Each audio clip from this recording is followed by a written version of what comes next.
మీలాంటి పెద్దలు హిందూ ధర్మాన్ని కాపాడే ప్రయత్నం చేస్తున్నారు. హిందూ దేవాలయాలకు వెళ్ళి స్వామి అమ్మవారిని పూజిస్తున్నారు. మీలో భక్తి కనిపిస్తుంది.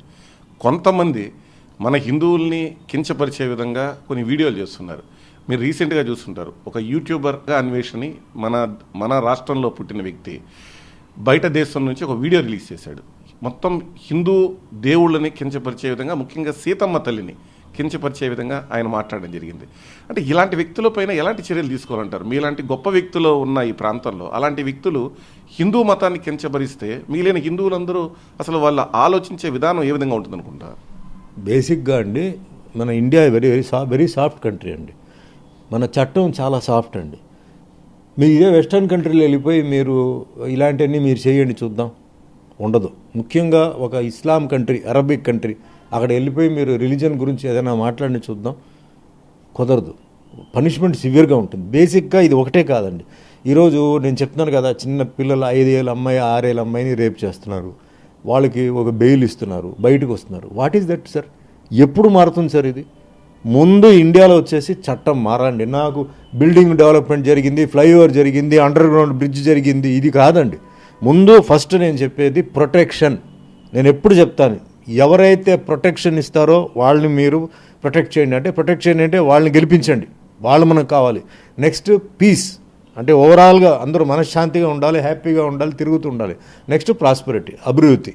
దీని తర్వాత అన్నీ వస్తాయి. అసలు ఎవరికైనా సరే ఇక్కడ ప్రొటెక్షన్ అనేది చట్టం మార్చితే కదా తప్ప ప్రొటెక్షన్ ఉండదు సార్. అంటే జనరల్ ప్రొటెక్షన్.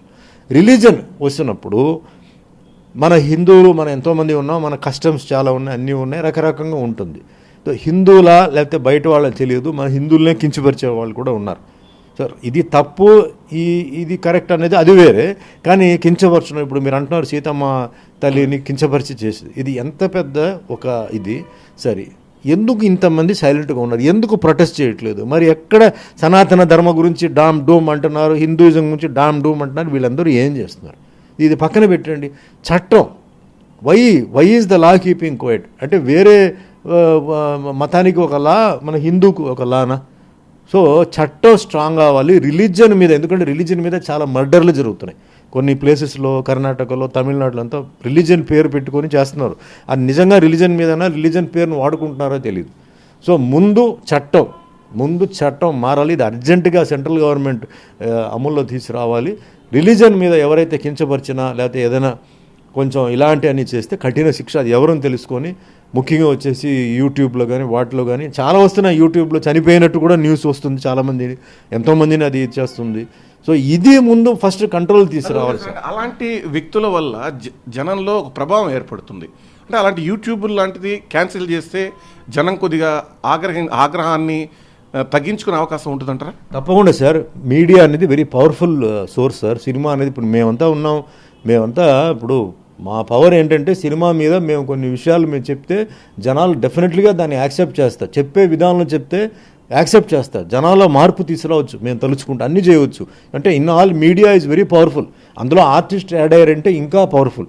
సో మీడియా మీద ఏంటంటే జనరల్గా ఏంటంటే ఇలాంటి తప్పుడు అంటే రిలీజన్, హిందువును కాదు, హిందూ రిలీజన్, క్రిస్టియన్, ముస్లిం ఏదైనా సరే తప్పు చేసినప్పుడు దాని మీద కఠిన శిక్ష తీసుకొని అది ఖండించాలి, ఏదో యాక్షన్ తీసుకోవాలి సార్. థాయిలాండ్ లాంటి ప్రాంతంలో మహిళలకు స్వేచ్ఛ ఉంది, మన దేశంలో అసలు మహిళలకు స్వేచ్ఛ లేదని చెప్పి కొంతమంది చెప్తున్నారు. ఇప్పుడు ఇది వచ్చేటప్పుడు sir state to state, India అనేది కాశ్మీర్ టు కన్యాకుమారి తీసుకుంటే సార్ కల్చర్కి వచ్చేటప్పటికి ఇప్పుడు తమిళనాడు కల్చర్ వేరే, కర్ణాటక కల్చర్ వేరే, ఆంధ్ర వేరే, తెలంగాణ వేరే, గోవా వేరే. ఇది సౌత్ వరకు నేను చెప్తున్నాను, కేరళ వేరే. నార్త్కి వచ్చేటప్పటికి బాంబే కల్చరే వేరే, అందరికీ తెలుసు కదా. బాంబే కల్చర్ వేరే, వాళ్ళ లైఫ్ స్టైల్ వేరే, అన్నీ వేరే. ఢిల్లీ మళ్ళీ వేరే, వెరీ బిజినెస్ టైప్లో అది వేరే రకంగా పోతుంది. ఉత్తరప్రదేశ్, మధ్యప్రదేశ్, కాశ్మీర్ అంతే పోతుంది. సో ఇవన్నీ కలిసి చేయడమే ఇండియా. సో మనం ఏంటంటే మనం మహిళల గురించి ఆ విషయానికి వచ్చేటప్పటికి ప్లేస్ టు ప్లేస్ చేంజ్ అవుతూ ఉంటుంది ఇండియాలో. బట్ మన వెస్టర్న్ కంట్రీకి మనం కంపేర్ చేయకూడదు. మన కల్చర్ మనదే, వాళ్ళ కల్చర్ వాళ్ళది. వాళ్ళ వే ఆఫ్ డ్రెస్సింగ్, వాళ్ళ వే ఆఫ్ లైఫ్ స్టైల్ అవన్నీ వేరే. వాళ్ళ ఈవెన్ పేరెంట్కి పిల్లలకు కనెక్షన్ కూడా అది వేరే. మనకున్న సెంటిమెంట్ వాళ్ళకి లేదు. వాళ్ళ పిల్లలు బై 10, 11, 12 వచ్చిన తర్వాత పిల్లల్ని వదిలేస్తున్నారు. మీరు వెళ్ళిపోండి, లైఫ్లో మీరు ఏదో మీరు కింద మీద పడండి, కష్టాలు అనుభవించుకోండి, మీరు నేర్చుకొని పంపించేస్తాం. మన అలా కాదు కదా. మనకి తాత వయసు వచ్చే వరకు మన పిల్లల్ని మనం పెట్టుకుంటాం. అది మన కల్చర్. అది సో డిపెండింగ్ ఆన్ కల్చర్ అది వేరే వేరే ఉంటుంది సార్. ఓకే సార్, అంటే మీలాంటి వ్యక్తులు కూడా విదేశాలకు షూటింగ్ లాంటి సమయంలో వెళ్ళినప్పుడు మన సంస్కృతి సంప్రదాయాలు మన హిందూ ధర్మాన్ని గురించి చెప్పే ప్రయత్నం చేస్తారు. అక్కడ తెలుగు వారు కనిపించినా లేకపోతే విదేశీయులు ఉన్నా సరే. కానీ ఇక్కడ పుట్టి ఇక్కడ పెరిగి బయట వెళ్ళి మన హిందూ ధర్మాన్ని తక్కువగా మాట్లాడే వ్యక్తుల్ని ఏం చేయాలంటారు? తప్పకుండా చాలా, అంటే ఇప్పుడు కర్మ సిద్ధాంతం ఒకటి ఉంది, అది దాని పని చూసుకుంటుంది. కానీ అంతవరకు చాలామంది ఇబ్బంది పడతారు, బాధపడతారు. అంత హిందువులు ఎంతోమంది భక్తితో ఉంటున్న వాళ్ళందరికీ అంటే ఫీలింగ్స్ వస్తుందన్నమాట.